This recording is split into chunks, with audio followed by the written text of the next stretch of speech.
Welcome back. ہم بات کر رہے ہیں جمہوریت کو کس سے خطرہ ہے، اور بریک پہ جانے سے پہلے فوزیہ وہاب صاحبہ نے کہا کہ ایک پڑھا لکھا طبقہ، دانشور طبقہ، چیٹرنگ کلاسز شاید اس طرح کی ایک ریئلٹی کریٹ کرتی ہیں جس سے کہ شاید یہ امپریشن جاتا ہے کہ جمہوریت کو خطرہ، اور پھر وزیر اعظم، صدر صاحب، مسلم لیگ نواز کے سربراہ نواز شریف صاحب اور چیف منسٹر شہباز شریف جو کہ بڑی اپوزیشن پارٹی ہے، ان کو بھی کلیریفیکیشنز ایشو کرنے کی ضرورت پڑتی ہے.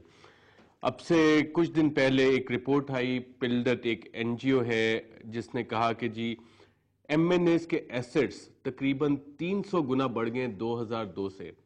امجد بھٹی صاحب، کیا اس طرح کی این جی اوز جو ہیں جو یہ کلیم کرتی ہیں کہ ہم نے یہ ریسرچ کی ہیں، یہ بھی اسی پروسیس کا ایک حصہ ہے کہ سیاستدانوں کو گالی نکالی جائے؟ اور انہوں نے اس سے پہلے کبھی کوئی ایسی ریسرچ کی ہے جس سے پتہ لگے کہ جی بیوروکریٹس کے اثاثے اتنے ہیں اور اس سال سے اتنے بڑھ گئے، یا مشرف دور میں اثاثے اتنے تھے جرنیلوں کے اور بیوروکریٹس کے اور جب مشرف صاحب گئے تو اتنے بڑھ گئے؟ اس طرح کی کوئی ریسرچ انہوں نے کی ہے؟ دیکھیں میں پلڈیٹ کی انٹینشن پہ کوئی ویلیو ججمنٹ نہیں دینا چاہتا. البتہ جو پلڈیٹ کی جو ریسنٹ رپورٹ آئی ہے اس میں کچھ میتھڈولوجیکل فلاز ہیں. میں یہ سمجھتا ہوں کہ وہ رپورٹ ریسرچ کے method, as a student of politics میں سمجھتا ہوں کہ وہ رپورٹ ایسینشلی جو ریسرچ میتھڈولوجی کی فالٹس ہیں ان کی بنیاد کے اوپر وہ بڑے مس لیڈنگ کیا فالٹس ہیں؟ کوئکلی ہم اس جی میں ان کی آفیشیل پریس ریلیز رانا صاحب آپ کو بھی پیش کرتا ہوں. انہوں نے کہا جی کہ comparative analysis of the assets declared by MNAs belonging to the 12th and 13th National Assembly of Pakistan reveals that the average value of an MNA's asset has increased threefold in 6 years from 2002 to 2003 to 2008 and 2009. اب اس میں ایک fundamental issue ہے. لفظ انہوں نے use کیا comparative analysis کا. میں بنیادی طور پہ as a student of research یہ سمجھتا ہوں کہ یہ کمپیریٹیو انالیسز نہیں ہے. اس کی ریزن یہ ہے کہ کمپیریٹیو انالیسز آف ایسٹس ہوتا ہے انڈیویجول اونرشپ پہ. رانا ثناء اللہ صاحب پچھلی قومی اسمبلی میں فرض کریں نہیں تھے، اس قومی اسمبلی میں آئے ہیں، تو ان کا جو سیمپل ہے وہ ان کا اپنا انڈیویجول ایسٹ ہے. ان کا سیمپل کوئی اور ایم این اے نہیں ہو سکتا جو پچھلی بار تھا اور اب اس کی جگہ پہ یہ آئے ہیں. اس کی فنڈامنٹل ایشو یہ ہے کہ جو پلڈیٹ کی ریسرچ میتھڈولوجی تھی اس میں انہوں نے اڈلٹریٹڈ سیمپل لیا ہے. اڈلٹریٹڈ سیمپل اڈلٹریٹڈ کیا ہوتا ہے؟ کیونکہ بہت سے ہمارے ناظرین اردو میں سن رہے ہیں جنہیں شاید یہ اڈلٹریٹڈ کا لفظ سمجھنا ہے. مطلب جعلی سیمپل لیا ہے. جس طرح اڈلٹریشن ہوتی ہے، آپ جعلی چیزیں ملاوٹ کی گئی ہے. ملاوٹ یہ کی گئی ہے کہ آپ یہ دیکھیں کہ پچھلی اسمبلی میں 65 سے زیادہ ایم ایم اے کے ایم این ایز اور سینیٹرز تھے. اب جو ایم ایم اے کے سینیٹرز تھے وہ ان کے ایسٹس کیا ہوتے ہیں؟ ان کے ایسٹس مدرسہ ہوتا ہے، مسجد ہوتی ہے، اور وہ انڈکلیئرڈ ایسٹس ہوتے ہیں. اب اس اسمبلی میں جب آپ دیکھتے ہیں کہ وہ لوگ نکل گئے، وہ نہیں آئے، تو اگر سیمپل بالکل آپ کا پوائنٹ یہ اڈلٹریٹڈ سیمپل ہے، ملاوٹ ہوئی ہے. امجد بھٹی صاحب، میرا ایک اور سوال اس سے ریلیٹڈ یہ تھا، کیا پچھلے، کیونکہ یہ پلڈٹ این جی او جو ہے یہ مشرف دور میں بنی تھی، اور جیسے فوزیہ وہاب صاحبہ نے کہا کہ وہ لوگ جن کے بینیفٹس ریلیٹڈ ہیں اس سسٹم کے ساتھ، وہ لوگ چیٹرنگ کلاسز جن کو کہتے ہیں، تو کیا یہ بھی چیٹرنگ کلاسز میں ہے کہ کیونکہ انہوں نے جرنیلوں اور بیوروکریٹس یا سول ملٹری بیوروکریسی کی تو ایسی کوئی ایشو نہیں کی؟ یا آپ کے نالج میں ہے کوئی ایسی؟ اس کے اوپر میں اس طریقے سے ویلیو ججمنٹ نہیں دوں گا، لیکن ایک میں یہ اگین بات کروں گا کہ یہ پرائمریلی ایک بہت مس لیڈنگ ریسرچ ہے، اور یہ ایک سلیکٹیو ڈیٹا کی اور ڈسٹارٹڈ سیمپل کی ریسرچ ہے. اس کی ریزن ایک اور بھی ہے. ایک اور انڈیکیٹر میں آپ سے شیئر کرنا چاہتا ہوں. ایک ہوتی ہے گروتھ ان ایسٹس، ایک ہوتی ہے growth in the value of asset. یعنی میری فائنینشیل کافی ساری چیزیں. رانا ثناء صاحب، آپ سمجھتے ہیں کہ اس طرح کی این جی اوز جو ہیں جو یہ کہتی ہیں کہ جی ایم این ایز کی، اور جیسے امجد بھٹی صاحب کہہ رہے ہیں کہ یہ سکیوڈ ڈیٹا ہے، غلط ڈیٹا ہے، اڈلٹریٹڈ ڈیٹا ہے جس میں ملاوٹ ہوئی ہے، اس طرح کی سٹڈیز آ کے جس کو کہ اشتہار بھی ان کے لگائے جاتے ہیں، فرنٹ پیج سٹوریز بھی لگائی جاتی ہیں جن کی، وہ بھی اسی کیمپین کا حصہ ہیں کہ جمہوریت کو آپ اور سیاستدانوں کو گالی نکالی جائے؟ میں سمجھتا ہوں کہ ان دنوں جو کمپین چل رہی ہے اس میں اس ریسرچ نے جو ہے، اس نے، میں پلڈیٹ کی یا بلال صاحب کی انٹینشن کو تو کویسچن نہیں کرتا، لیکن اسی ایک کمپین میں جو ہے یہ بھی ایک اضافہ ہے. انہوں نے بھی اس میں جو ہے وہ حصہ لیا ہے.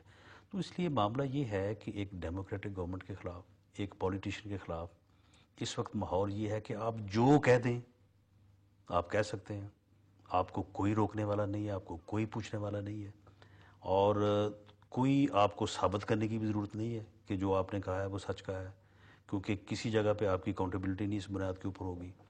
تو اس لیے اب اس وقت ماحول یہ بنا ہے، آپ میڈیا دیکھ لیں، آپ باقی این جی اوز یا دوسرے جو ادارے ہیں، کہ وہ پولیٹیشنز کو اور گورنمنٹ کو، خواہ وہ کوئی قومی ہے، صوبائی ہے، کوئی منسٹر ہے، کوئی ایم این اے ہے، کوئی ایم پی ہے، اس کے اوپر ہر وہ الزام جو وہ لگا سکتے ہیں وہ لگا رہے ہیں، اور آج تک الزام لگانے کے بعد کسی نے ثابت بھی نہیں کیا۔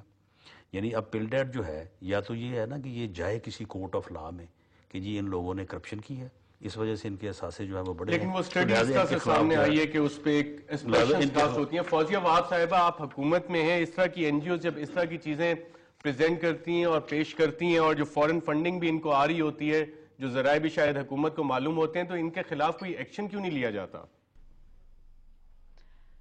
نہیں، میں نہیں سمجھتی ہوں کہ ان کے خلاف ایکشن لینا چاہیے۔ یہ جمہوری نظام میں یہی تو اس کی خوبی اور یہی اس کی خوبصورتی ہے کہ ہر ایک کو اس کو رائے دینے کا حق ہے، اور اپنی جو بھی ان کی تحقیقات ہیں وہ سامنے آئی ہیں۔ اب بجائے اس کے کہ اس کی روک تھام کیجئے، اس کا لاجیکل ایکسپلینیشن ہونا چاہیے۔ اور ابھی میں تو حیران ہو گئی ہوں، رانا ثناء اللہ اتنی سمجھداری والی باتیں کر رہے ہیں۔ تو اگر اس قسم کا موقف تمام سیاستدان رکھ لیں، انہوں نے غیر سمجھداری والی باتیں شروع کر دی ہیں۔ نہیں، انہوں نے جو ریسرچ اپنی دی ہے اور اس کو چیلنج کرنا چاہیے، اور اس نے امجد بھٹی نے بات درست کی ہے کہ ان کی میتھڈالوجی کیا ہے، اور ان کی بات درست ہے کہ اس میں غلطیاں بہت ہیں، میں خود اس غلطی کا شکار ہوئی ہوں۔ اچھا، ایک بات تو یہ ہے کہ یہ جو ریسرچ ہے یہ پچھلے سال کی ہے، اور یہ ریسرچ ان کی نیٹ پہ پورے ایک سال سے موجود تھی، یہ اب اچانک کیوں سرفیس ہوئی ہے اور کیوں اس کا بار بار تذکرہ کیا جا رہا ہے؟ پہلے تو یہ میرا سوال ہے۔ دوسری بات یہ ہے کہ میتھڈالوجی انہوں نے اپنی جو ریسرچ، یہ ایک نئی ریسرچ آئی ہے، اس سے پہلے پرانی والی پڑی تھی۔ نہیں جی نہیں، یہ ابھی بھی وہی ہے۔ فوزیہ صاحب ابھی اس بات پہ اپنی جو ہے وہ رائے دے دیں۔ دیکھیں، میرا اس میں یعنی جو ہے وہ یعنی آبجیکشن یہ ہے کہ بالکل ٹھیک ہے، پل ڈیٹ والوں کو اپنی رائے دینے کا، انالیسس کرنے کا انہیں حق حاصل ہے، لیکن بات یہ ہے کہ یہ ایک انڈائریکٹ کرپشن کی ایلیگیشن ہے۔ انہیں کم از کم یہ چاہیے تھا کہ اگر انہوں نے میرے متعلق یا آپ کے متعلق یا کسی اور کے متعلق یہ کہا کہ جی اس آدمی نے بائی کرپٹ مینز اپنے ایسٹس میں 3 گنا اضافہ کیا ہے، تو کم از کم اسے ایک مرتبہ فونز، کم از کم انہیں کچھ تو چاہیے تھا نا کہ بھئی آپ نے یہ اضافہ کیا ہے، آپ نے یہ کس طرح سے کیا ہے۔ ہو سکتا ہے کسی نے بالکل لیگلی کیا ہو، لافلی کیا ہو، یا کسی کا ہوا ہی نہ ہو اور انہوں نے اس کو ادروائز جس طرح سے اپنا امجد صاحب کہہ رہے ہیں۔ تو کم از کم اتنی میں سمجھتا ہوں کہ سیاستدانوں کے خلاف بات کرتے وقت بھی جو ہے اتنی تو میں سمجھتا ہوں کہ ڈیسنسی جو ہے نا وہ کم از کم ہونی چاہیے۔ ایک بات اس رپورٹ کی اور ہے رانا صاحب، وہ یہ ہے کہ اس رپورٹ میں جو 5 ریچسٹ انہوں نے کیے ہیں، جن کی ایسٹس ہوئے ہیں، ان میں سارے متعلق اپوزیشن سے ہے۔